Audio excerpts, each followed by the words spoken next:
Hi everyone, it's Hannah, back to talk to you about what it really means to be a part of the Elevate program and going above and beyond. Being engaged in the Elevate program also means that you're going to be held to a higher standard than a normal job. For Elevate, going above and beyond is the expectation.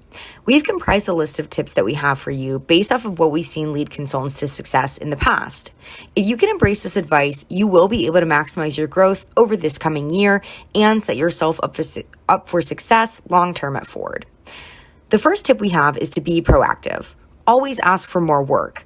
Coming in, your managers don't know what your bandwidth is, and you might not either. They might go easy on you because they don't want to overwhelm you, but we want you to challenge yourself and challenge them to challenge you. Be persistent. No one has ever been penalized for pushing for more work. Your managers are busy people, but you are a priority to them and to the team, and if you're persistent, that reflects well on you.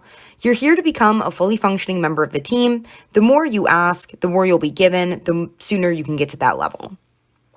We also encourage you to use your resources. Pluralsight and LinkedIn Learning are going to be great resources to leverage ahead of time, especially if you need to learn any new skills. But of course, Google and YouTube will also be your best friends. But we really want to encourage you to lean on your peers and lean on your team. If you are lucky enough to have other Elevate consultants in your group, don't be afraid to collaborate with them, and don't be afraid to ask questions to anyone who may be a more senior level member of your team. Everyone wants to help. The next tip is to be communicative. Have a sense of urgency behind everything that you're doing.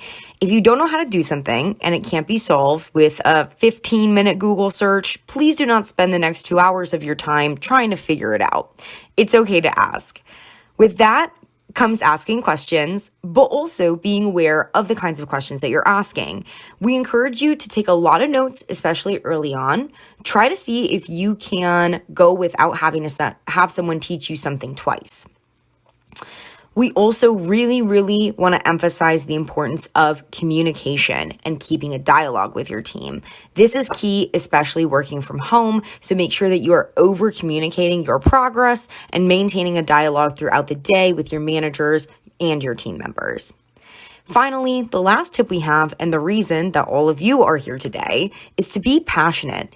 Vocalize the things that you are excited about. If you're expressing that you're interested in specific areas or specific opportunities, maybe you'll be given more of that work if they know that that's what you enjoy.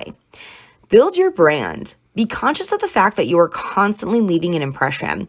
The first month is really when the impression is the most important, but it doesn't stop there. Think about who you want to be on the team.